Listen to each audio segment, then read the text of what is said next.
months ago, the government of Dominica decided that they would give Mr. Charter, the superintendent of prisons, and myself, as a psychologist who works with prisons and works with the youth, a chance to make a big change.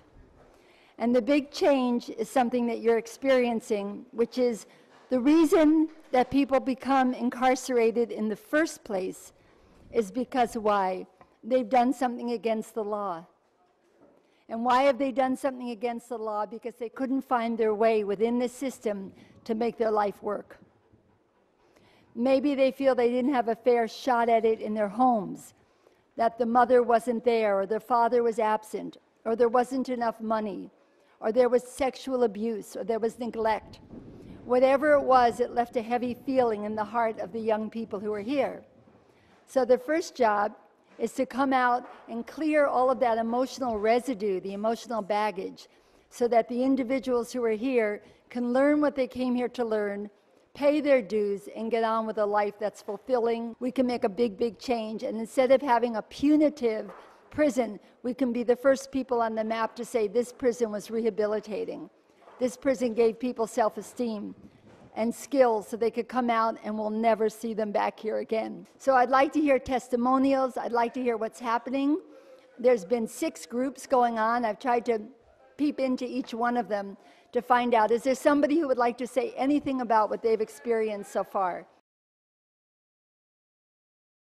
I just want to say that I would like this program to continue, because I don't know for the rest of the guys, but for me, that's helped me a lot.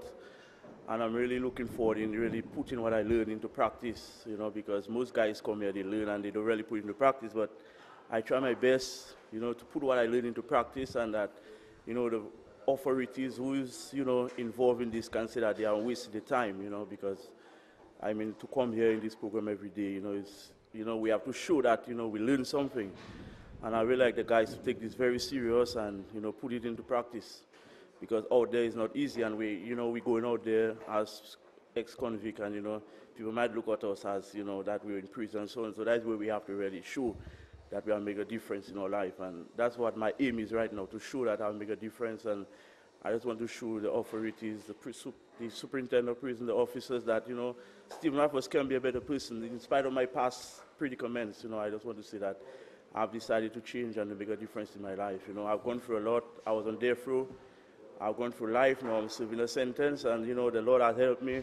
And I really don't want to show that, that I really don't want to show the world that, I can repeat my mistakes. I just want to go forward, continue my life and my future, and show to the world that, a man who has done such a serious offense can make a change in his life. I'd like to say thanks for that program, because it really helped me to ensure my mind that I don't want to be in situations like this again. And I really kindly to say thanks for the help they gave us, and the most grateful help which has been done by the prison, Dominica State Prison. And I'd really like to say that was a well-done program. Too often the prisons has been blamed for not taking care of young people, young offenders in the prisons.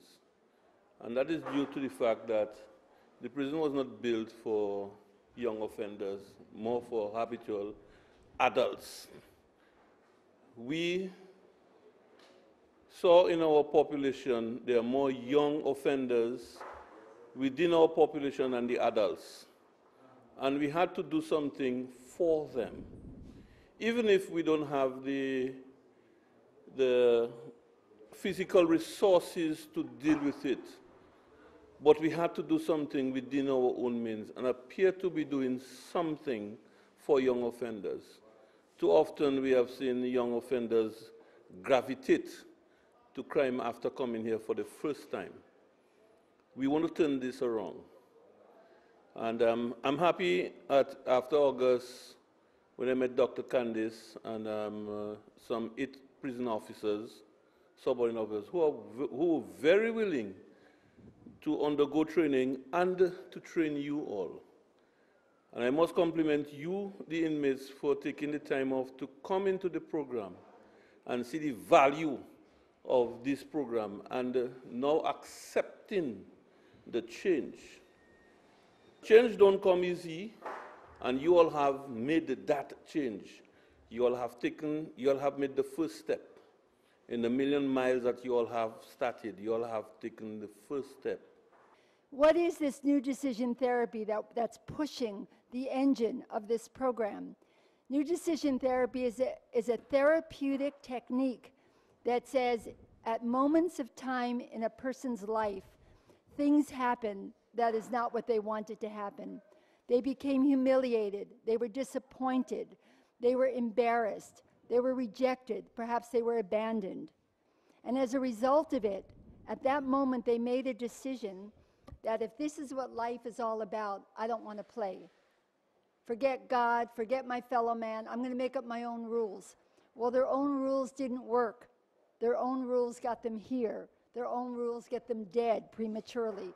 Their own rules get them in broken homes. It doesn't work. It separates people, and there is no separation.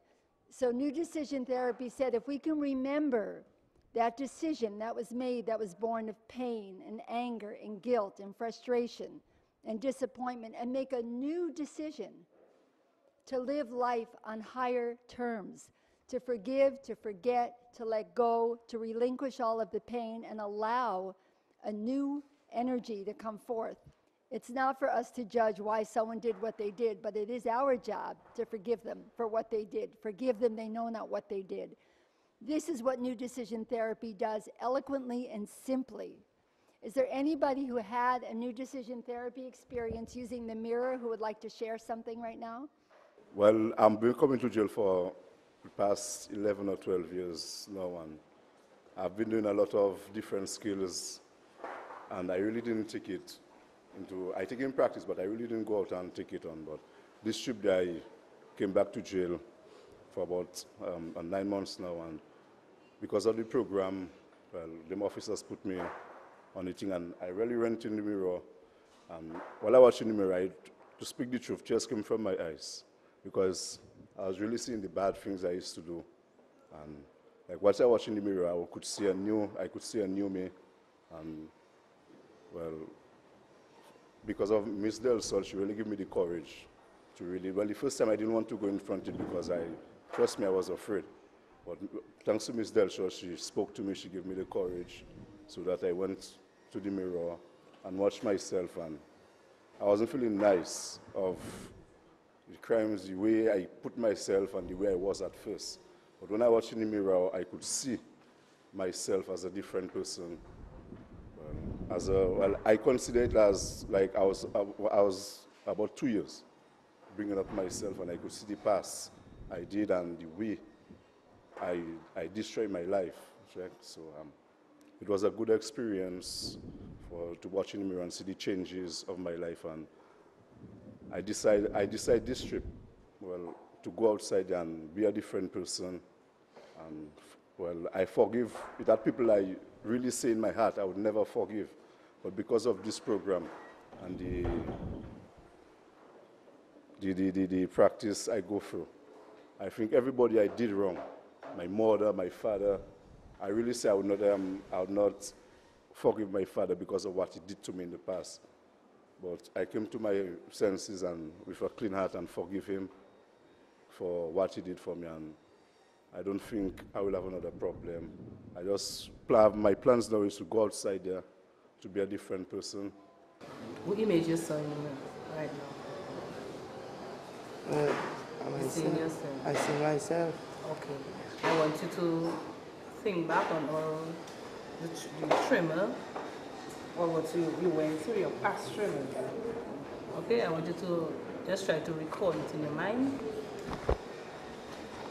Yeah. Okay? Okay, so from now on you're supposed to start releasing all the anger that you have inside you towards the person as your father, right? Yeah. Okay. So we're going to ask him to forgive you for the way that you feel. Say, I forgive you. I forgive you For inflicting all the pain.